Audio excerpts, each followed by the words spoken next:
Welcome to the Bogosity podcast for the 10th of February 2014, the podcast that's very young and very proud.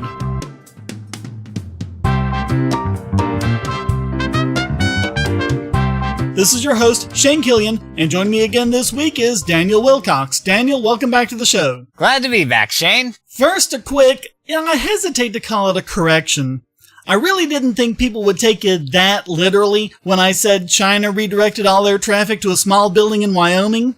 Of course, the traffic actually went to their hosting provider's data center, wherever that is, which is why it didn't take down the whole town's internet too, but some people complained about it, and you try and use humor to make these things more entertaining, but no, the actual bits were not going across an actual wire into that actual building. Do we really need to be that literal-minded here? Apparently so. It's a joke, folks. Get over it. Alright, so, the news of the bogus. Do you remember a couple years back when we talked about that controversy over Gibson guitars using illegal wood from overseas? I don't think I was there for that. Oh yeah, that was a couple of years ago. It was like October 2011, I think it was. So there's this thing called the Lacey Act, which is supposed to be an anti-trafficking law. Gibson was getting wood for their guitars from India, and India has this thing where they're not allowed to export wood unless it's been finished, and the idea is that it's Indians that are doing the finishing, and so they get the jobs. Well, that's an Indian law, that's not an American law, but because Gibson got the wood from India unfinished, the Lacey Act was used to declare it illegal, and as a result, the Department of Homeland Security, together with, of all people, the Fish and Wildlife Service, raided Gibson's warehouse, seized $500,000 worth of wood, and shut down their factory for a while. I'm not quite sure I see how the Fish and Wildlife Service has any purview over this. Well, because it's not wood from an endangered species or anything like that, which is usually what they do. But anyway, Gibson struck a deal with federal prosecutors to have the charges dropped in return for paying a $300,000 penalty and contributing $50,000 to Fish and Wildlife. And as a part of that settlement, the wood was returned to Gibson. And it was somewhere around this time that it came out the Gibson CEO had been making donations to conservative candidates and organizations. Why does this sound familiar? Yeah, it's not really proof of anything of itself, but you remember that little IRS scandal where they were doing kind of the same thing? Yeah, once makes a coincidence, two makes a pattern. Yeah, it's just things that make you go, So now, Gibson is using the wood that the Fed seized and then gave back to them to make the Government Series 2 Les Paul. And this sports a new graphic featuring a bald eagle holding a Gibson guitar neck, and all of the wood for the solid rosewood fingerboards for these guitars is made from the actual wood that the Fed seized. But I think this is a good thing, because the problem with a lot of these atrocities is that they're kind of forgotten shortly after. So when the next one happens, people act all shocked as if this sort of thing has never happened before. So hopefully lots of visible people will be using this, and we'll have that logo still around, and we'll see people using these Les Pauls as a permanent reminder of how little we can trust the government not to be corrupt and unfair. Hell, I don't even play guitar. I'm thinking of getting one. Hey, I don't know how much they are, probably beyond my price range. Yeah, probably mine too. Yeah, still, nice one, Gibson. So we've got a lot of education-based stories this week, and our first one is about... Oh, you said vegetation before, I think. What's that? I think you said vegetation. Oh, education. Sorry. So we've got a lot of education-based stories this week, and our first one is about an interesting experiment at a school in Auckland, New Zealand, where it was pretty much the same as anywhere else. The playgrounds were all sterilized of anything that might be dangerous, and there were all sorts of rules about what the kids could and couldn't do, as authoritarian as it always is. And they had their share of bullies and troublemakers. Well, someone had the idea of getting rid of all the rules, and we're always told that if that happens, it turns into Lord of the Flies before too long. But exactly the opposite happened. The kids got better at playing together, and there was a huge drop in bullying, vandalism, and injuries. I have to wonder, what do you think influenced that, as far, factors? I think it's just the fact that they're no longer in this authoritarian scenario. People respond to the environment that they're in, and kids learn from grown-ups, so... Oh yeah, like, hitting your child, then telling them not to hit. Yeah. There was that one country music song, the Where's Your Sign one, and that was one of those. His son had hit another kid, and he went, "Hey, Bap, we don't hit." He just looked at me and said, "Dad, here's your sign." I love that one. So according to Principal Bruce McLaughlin, quote, "We want kids to be safe and look after them, but we end up wrapping them in cotton wool when in fact they should be able to fall over. When you look at our playground, it looks chaotic. From an adult's perspective, it looks like kids might get hurt, but they don't. The kids were motivated, busy, and engaged. In my experience, the time children get into trouble is when they're not busy, motivated, and engaged. It's during that time that they bully other kids, graffiti, or wreck things around the school."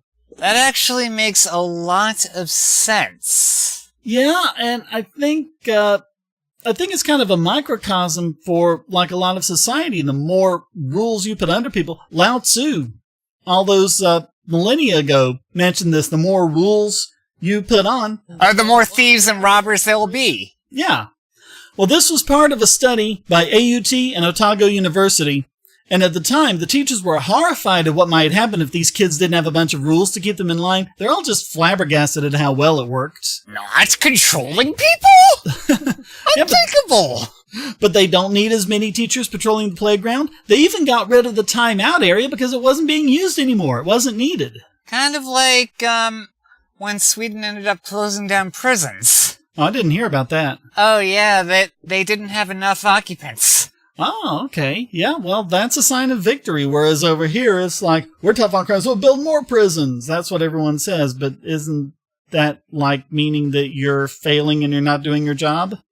But this is another data point, in my opinion, against a claim made by both statists and the religious that, without all these rules, what's to stop people from misbehaving? Like, if you don't believe in God, and you don't believe in hell, and you don't believe in the Bible, what's to stop you from going out and killing a bunch of people? Or, without government and without laws, what's to keep us descending into anarchy and just going around raping everybody?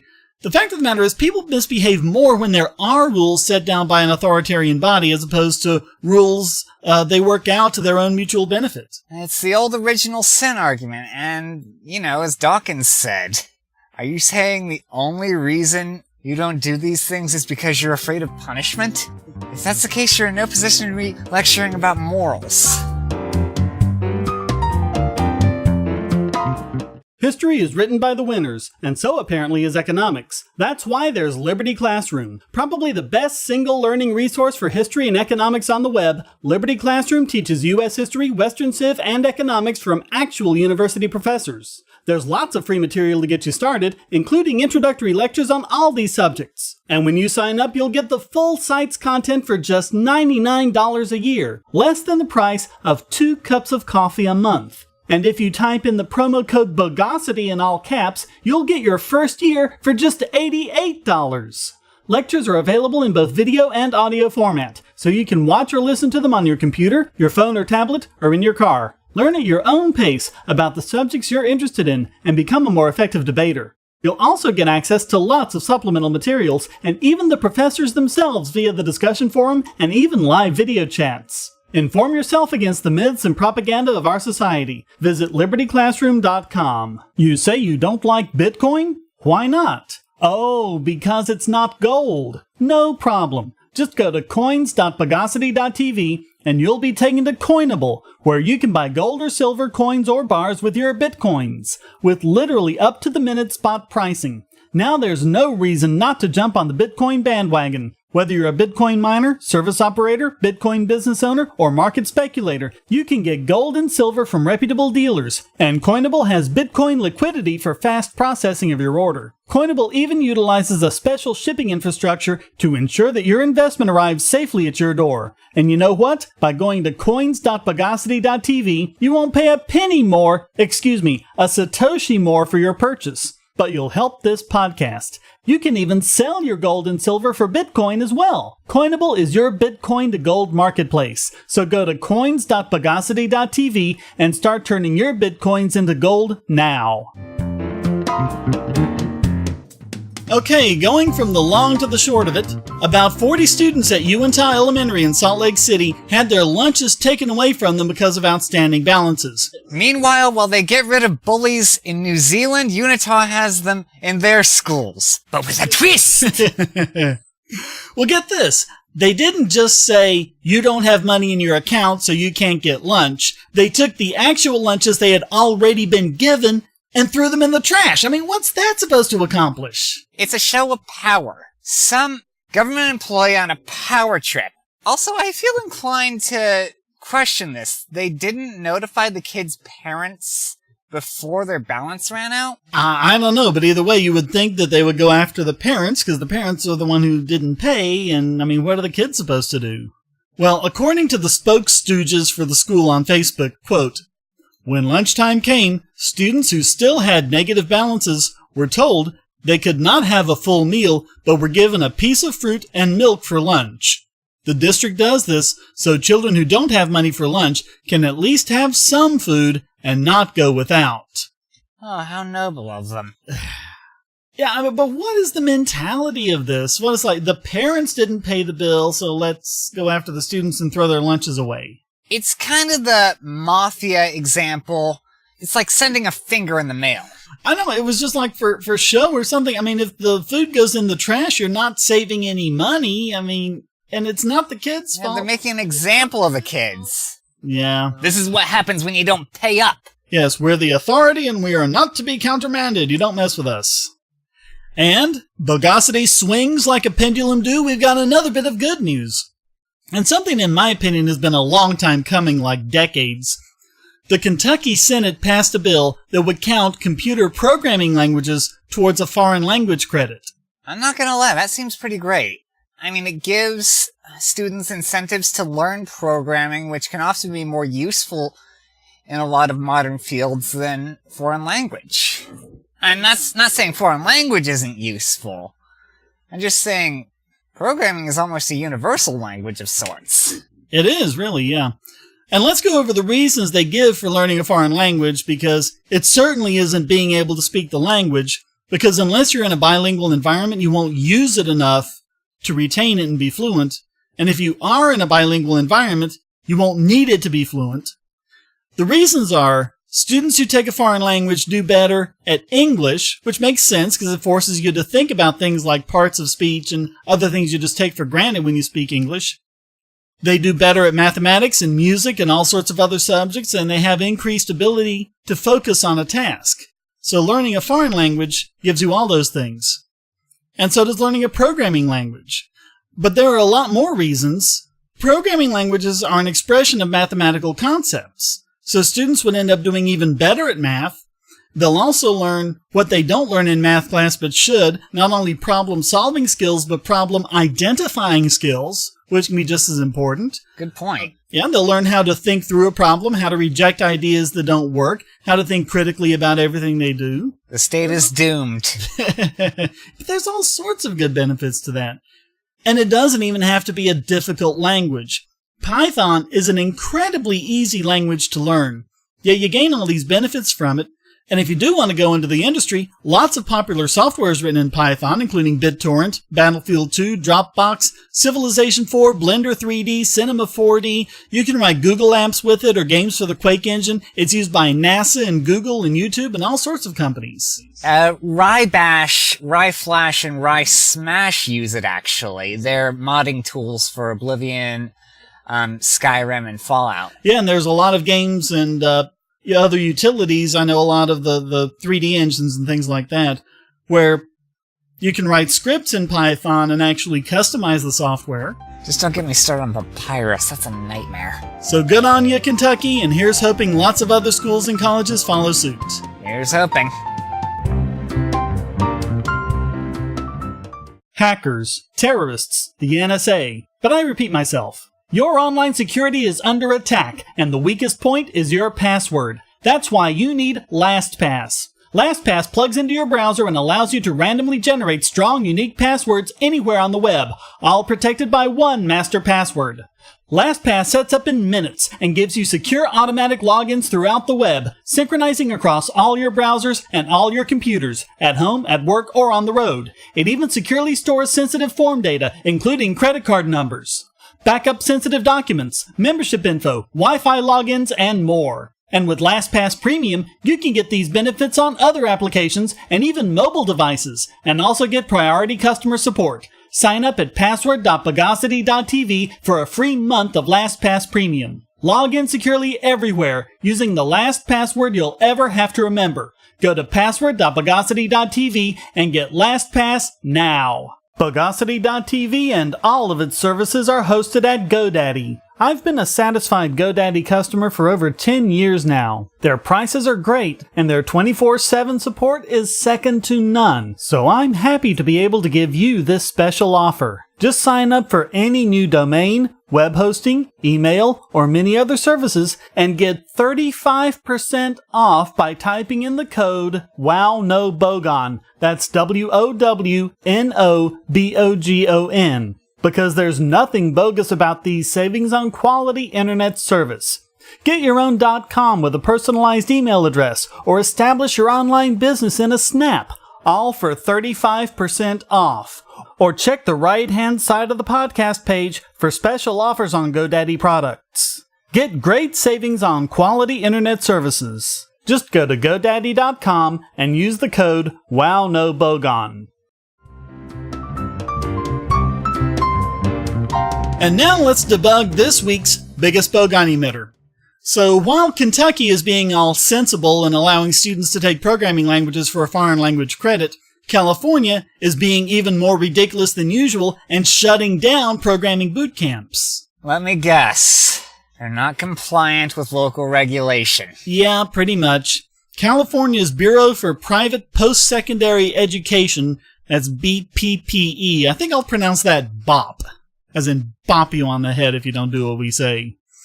They sent cease and desist letters to several programming schools, including Hackbright Academy, Hack Reactor, App Academy, ZipFan Academy, and others. And the California General Assembly confirmed that they'd been working on this for months. Really? Mm-hmm. And according to BOP, all of these boot camps fall under their jurisdiction and are subject to regulation, but I guess it's California. I mean, pretty much everything's subject to regulation there. Now, I'm not entirely familiar with BOP. I'm not either, but they apparently do all of the standards for, well, it says in their name, private post-secondary education. So post-secondary is after high school, after you've graduated. And I guess the intention would be for like private colleges and universities and stuff like that. But what these are seem to be more like, adult learning, like people who want to get into programming, or maybe they've been doing something else for a while and they want to switch industries and they go there to learn programming. And so now BOP says, you're under our jurisdictions. They call them unlicensed post-secondary educational institutions, and they have to comply or be shut down. Next thing you know, they'll be shutting down pottery classes at senior centers. Yeah. So BOP spokesthing Russ Heinrich said, quote, "Our primary goal is not to collect a fine, it is to drive them to comply with the law. So they're just following orders then." It's like we haven't heard that excuse a million times. He went on, quote, "As long as they are making a good effort to come into compliance with the law, they fall down low on our triage of problem children. We will work with them to get them licensed and focus on more urgent matters." Wait, isn't this post-secondary? So problem children? When he says problem children, he's talking about these academies. Like they're the children of this government agency, and he has to get them in line. Oh, sorry, I misinterpreted that. My bad. Yeah, he's thinking of the academies as his children. Ah. Which I guess is how government views all of us. And what could be more urgent than finding these places that provide valuable services to people trying to get better jobs out there in the market and shutting them down because they don't comply with their mafia bosses' rulers? The state doesn't care about uplifting the poor people. We've said this a million times. They just want them out of sight. I mean, they can't point to any problems with these academies. They can't point to any people who have been harmed by them. It's only because they didn't comply with the commandments in their holy book. But I mean, this is the state with Silicon frickin' Valley, and people are trying to learn programming, they're getting in their way. I mean, what? Not sure what to expect. The only thing I can expect California to rise to the top of is just being this week's biggest Bogon emitter. And now it's time to ruin the credit of this week's Extraordinaire!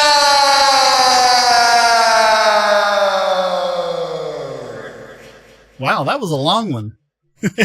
I figured I'd go for the gold. And this week it goes to Suze Orman, a self-described personal financial guru, for her completely stupid and ignorant petition she created on change.org. Quote, debit card users are at a serious disadvantage to building financial security because of senseless policy. If you prefer to use a debit card, none of your transactions are tracked by the credit bureaus. It makes no sense. No, it makes perfect sense because a credit score is a score of your credit, and debit cards are not credit. I tend to prefer debit myself. Less tricky than credit. So why do you say it's less tricky? Because you're not so much borrowing as it's just using the money on your bank account. And that's exactly the point. You already have the money in your account, and you're just transferring some over. Credit is when you promise to pay money back later. So how is a debit card any different from a cash transaction or writing a check? I really don't see how. Yeah, it's not. And she's not saying that any of those things should be on your credit report. I mean, it's basically the difference between a check and an IOU, right? Debit and credit? Right, yeah. Credit is like, I promise to pay this amount later on. A credit rating is a measurement of your ability to cover a previous obligation. And I don't really get why she's done. I mean, debit cards look like credit cards, but that doesn't mean it has anything to do with your creditworthiness. I don't really see it either. It makes no sense. You know what else looks like a credit card? A library card. Should we regulate those? They're starting to make a lot of driver's licenses and things like that look like the cards with a magnetic strip and stuff like that. I don't know, but they look like credit cards. They physically resemble credit cards, but they don't work at all like credit cards. They work like, giving cash or writing a check. Oh, better yet, let's add electronic hotel room keys. And what does she expect to happen if it's declined? Does your credit score go down? How does that work? It just means you don't have the money in that case. Not that you borrowed too much. Yeah, but then the transaction never takes place. So you don't owe the money. Yeah. I don't even know what she's thinking. I mean, she calls herself a personal financial guru. I don't think I'm going to be hiring her anytime soon. So who gave her that title? She did, I think. No, there is all the difference in the world between buying something on credit and paying for it at the time. And it's her failure to understand that makes Suze Orman this week's Extraordinaire!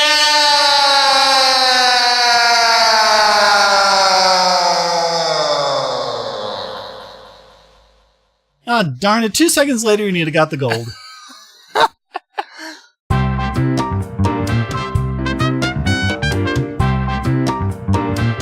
Well, that wraps up this He's Not the Messiah, He's a Very Naughty Boy edition of the Bogosity podcast. Please visit the forums at Bogosity.tv where you can read the show notes and join the discussion on these and other subjects.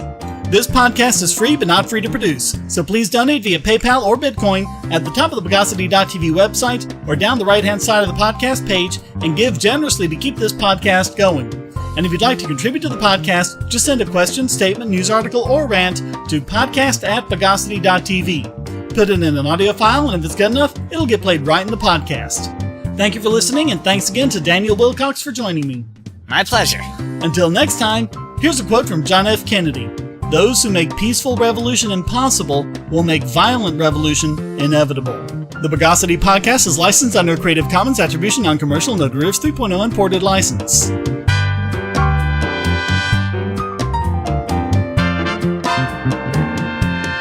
Bogosity.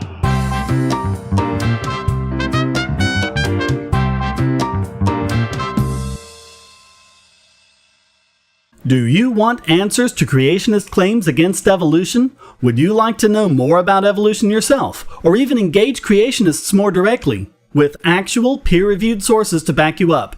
My book, How Evolution is Scientific, is designed to show the basics of evolutionary theory and how it is so well supported using the scientific method.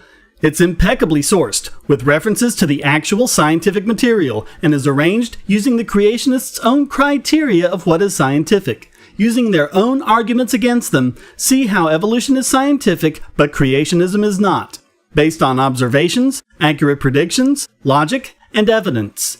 Get answers to common creationist claims and even a primer on abiogenesis, the start of all life.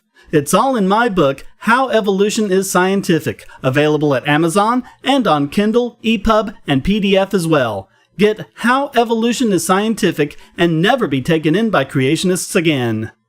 The Bogosity Podcast is licensed under The Bogosity Podcast is licensed under Creative Commons. One more time. You want to do this? You're doing the Extraordinaire. You want to do this one too? Oh God, no.